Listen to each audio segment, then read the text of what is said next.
Hi friends, in today's session once again we start with chapter number 1. Chapter number 1 के फिर कुछ numerical आज solve करना start करते हैं. जस्ट बिकॉज न्यूमेरिकल का वेटेज इस चैप्टर के अंदर ज़्यादा है.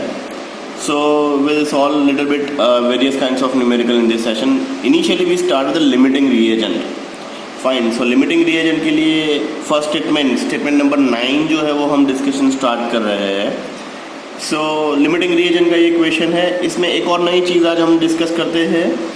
If 1.2 gram of P4, that is phosphorus, with 0.12 gram of H2 to give 1.25 gram of PH3, determine the percentage of yield. तो ये एक पार्ट नया आया है. Determine the percentage of yield. Statement दो बार अच्छे से पढ़ लीजिए. Then we start with the limiting reagent. So let's start with the numerical part. सबसे पहले रिएक्शन को बैलेंस करते हैं. 1/4 part of P4 plus 3/2 H2 gives PH3. That is balanced chemical reaction. So limiting reagent के अंदर 3 step really very important होता है. First है find out the number of moles. Second कौन सा लिमिटिंग है वो ढूंढना है. एंड थर्ड स्टोइकियोमेट्रिक बैलेंस, जैसे क्या ढूंढना है, कितना ग्राम बनेगा, वो पार्ट डिस्कस करना है. So let's start with the first part. First part है determine the number of moles P4 and H2 के. So P4 के mole given mass is 1.24, molar mass is 124, 1 phosphorus is 31 multiply by 4. So phosphorus के मोल मिलेंगे 0.01. Likewise number of moles of H2 is equal to 0.12 divided by 2, you get 0.06. So first step is done, that is number of mole find out कर लीजिए. Second step के अंदर हम discussion start करते हैं which reagent are limiting. तो coefficient से divide करना है. That is 0.01. Number of moles किसके थे? P4 के. उसका कोएफिशिएंट क्या है? 1/4. So 1/4 से डिवाइड किया, that is 0.25, you get 0.04. Next is 0.06 divided by 1.5. Why? Because coefficient is 3/2, you get 0.04. Means here in case both are in same quantity. So none of is in limiting, none of is in excess quantity. Means as it is दोनों का दोनों use हो जाएगा and you get the conversion. Next is कितना PH3 बनेगा, how much PH3 is formed. So determine the number of moles of PH3, that is H2 is to PH3. H2 is 1.5 is to PH3 is 1, that is 0.06. So cross multiplication कर लीजिए, you get 0.04. So this 0.04 multiply by molar mass of PH3. Molar mass of PH3 is 34.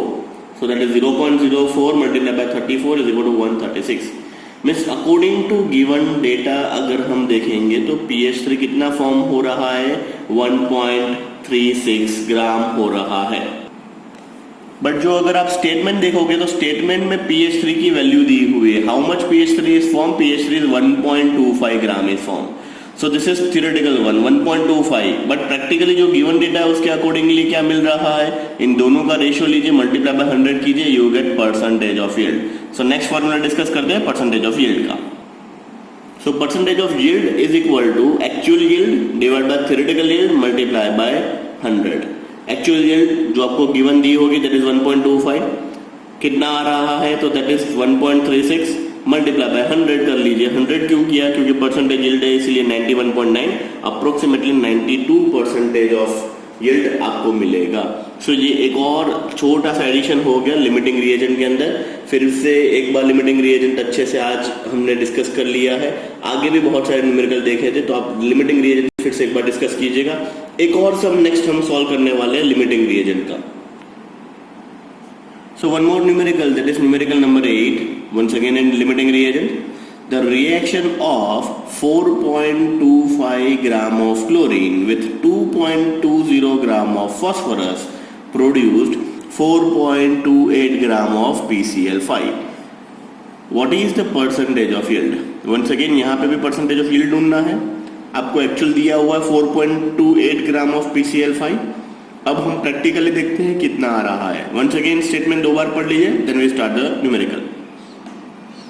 So according to balance chemical reaction we have P4 plus 10Cl2, you get 4 mole of PCl5. So students first step क्या था? Find out the number of moles. तो number of moles क्या होता है? Given mass divide by molar mass. तो reactant कौन कौन से है? P4 and Cl2. तो first step P4 and Cl2 के number of moles find out करेंगे. सो P4 गिवन मास क्या दिया हुआ, that is 2.20 divided by 124, you get number of moles 0.0177, किसके आए, फास्फोरस के। Number of moles of chlorine given mass कितना दिया हुआ है 4.25 divide by 71, you get number of moles is 0.0598, that is the number of moles of chlorine. Second step क्या होता है, लिमिटिंग रिएजेंट। लिमिटिंग रिएजेंट ढूंढने के लिए हम क्या करते हैं, कोएफिशिएंट से डिवाइड कर लेते हैं।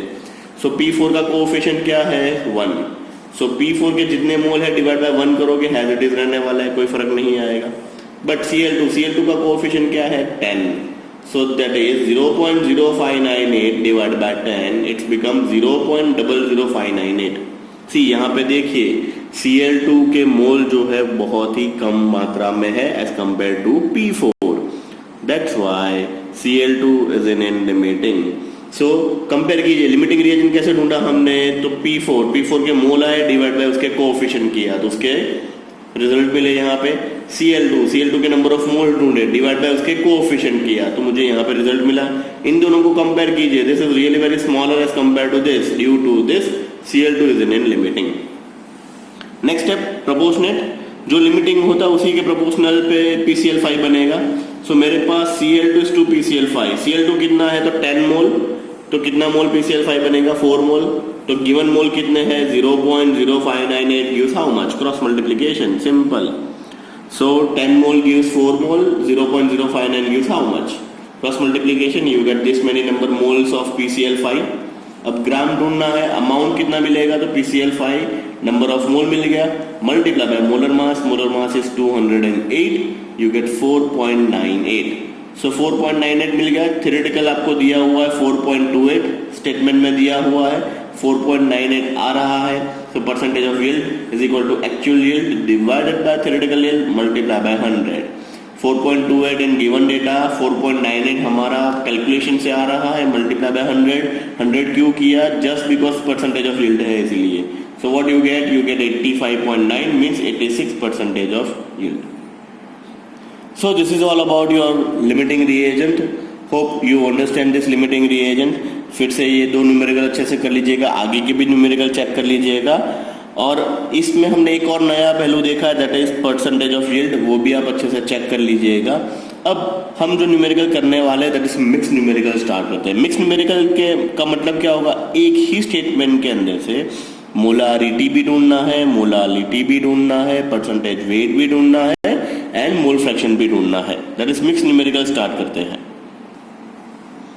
सो let's start with the first numericals. Numerical का स्टेटमेंट क्या है, a solution is prepared by dissolving 28 gram of glucose in 350 gram of water.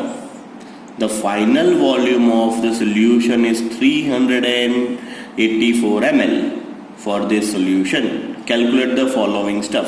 क्या क्या ढूंढना है आपको, first molarity that is capital M, molality small m, percentage by mass means percentage W by W, fourth mole fraction and last mole fraction के मोल percentage भी ढूंढने हैं। सो ऐसे ही अगर 2-3 न्यूमेरिकल हम प्रैक्टिस करेंगे तो सारे के सारे कंसेप्ट आपके ब्रशअप हो जाने वाले हैं। एक ही न्यूमेरिकल के अंदर आपको सारी चीज ढूंढनी है, molality, molarity, percentage, mole fraction and mole percentage everything. तो स्टेटमेंट में गिवन डेटा क्या है, 28 gram of your solute, 350 gram of your solvent and जो रिजल्टेंट सॉल्यूशन बन रहा है उसका वॉल्यूम दिया हुआ 384 ml। 3 गिवन डेटा दिए हुए, सॉल्यूट का मास दिया हुआ है, सॉल्वेंट का मास दिया हुआ है and final volume is 384। So let's start the numerical. So according to the given data सबसे पहले हम क्या करेंगे, number of moles of glucose. Number of mole of glucose is nothing but given mass divided by molar mass. Glucose is C6H12O6, molecular weight बन जाएगा 180, तो 28 divide by 180 आपको मिल जाएगा 0.156 mole. Second 384 ml total solution है। ml को litre में convert करने के लिए मैंने लिख लिया 0.384 litre. So molarity that is capital M, capital M क्या बता रहा है, number of moles of solute divided by volume of solution in litre. Once again molarity capital M यहाँ पे हम ढूंढ रहे हैं, number of moles of solute, आपको सब लिखना है, मैंने डायरेक्ट लिखा है, आपको पूरा फॉर्मूला लिखना है, then you put this value and then get your answer. So 0.156 number of moles, denominator बन गया आपका 0.384 litre, you get 0.405 molar. Likewise you get molarity. So after completion of molarity, second क्या ढूंढने के लिए बोला है आपको? Molality.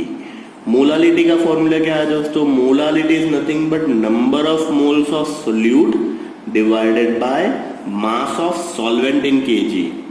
So molality m is equal to number of moles of solute divided by mass of solvent in kg. तो number of moles of solute as it is रहेगा, that is 0.156 divided by 0.350. Sir ये 0.350 कहां से आ गया? Because in given date आपको दिया हुआ 350 gram of water. जो 350 gram of water means solvent का मास दिया हुआ है, उसको केजी में कन्वर्ट किया, that is 0.350 KG. So you get 0.444 small m. तो दो वैल्यू मिल गई है, molarity. Third value is percentage weight by weight. Percentage weight by weight क्या बता रहा है? Gram of solute divided by mass of total solution multiply by 100. So given mass क्या है सॉल्यूट का? ग्लूकोज का 28 ग्राम दिया हुआ है, divided by solvent plus solute. Solvent 350 है, सॉल्यूट 28 है, multiply by 100 just because percentage ढूंढना है. सिंप्लीफाई करेंगे, वी गेट वैल्यू 7.41. तो थर्ड पॉइंट भी हमें मिल गया, परसेंटेज वेट बाय वेट. तो first molarity, second molality, third percentage weight by weight clear. Fourth mole fraction and percentage of mole. So mole fraction के लिए हमें क्या चाहिए? सबसे पहले मोल फ्रैक्शन के लिए चाहिए 2 मोल. एक मोल तो ऑलरेडी ढूंढ के रखा हुआ है ग्लूकोज का, दूसरा वाटर का ढूंढ लेते हैं. Number of moles of water is given mass divided by molar mass. Given mass 350 divided by 18, you get 19.428 mole. Second step क्या करना होता है? Mole fraction. Second step mole fraction. Mole fraction of glucose is number of moles of glucose divided by total mole. Total mole कर लीजिएगा, you get mole fraction that is 0.0082. सो ये तो आ गया मोल fraction of glucose. आप सभी को पढ़ाया गया है mole fraction total cross check always 1 कीजिए. So mole fraction of water is nothing but 1 minus this glucose mole fraction, you get 0.992. So this is all about your mole fraction, that is fourth part. Last is percentage. तो mole percentage is equal to number of moles of glucose multiply by 100 कर लीजिए, you get 0.80 percentage of glucose by mass. So likewise 5 marker के अंदर ऐसा कोई question पूछे, एक ही statement but 5 different चीज आपको ढूंढनी हो, तो लाइकवाइज आप ढूंढ सकते हो. So in this case we'll discuss molarity, molality, percentage weight by weight, mole fraction भी हमने ढूंढ लिया एंड लास्ट में मोल परसेंटेज भी ढूंढ लिया. ऐसे एक और 2 न्यूमेरिकल और भी प्रैक्टिस करने हैं, बहुत सारा मैं होमवर्क में भी आज देने वाला हूं, तो आप अच्छे से प्रैक्टिस कर लीजिएगा. So this is all about your today's session. दूसरे सेशन के अंदर और भी ज़्यादा न्यूमेरिकल हम प्रैक्टिस करने वाले. Thank you.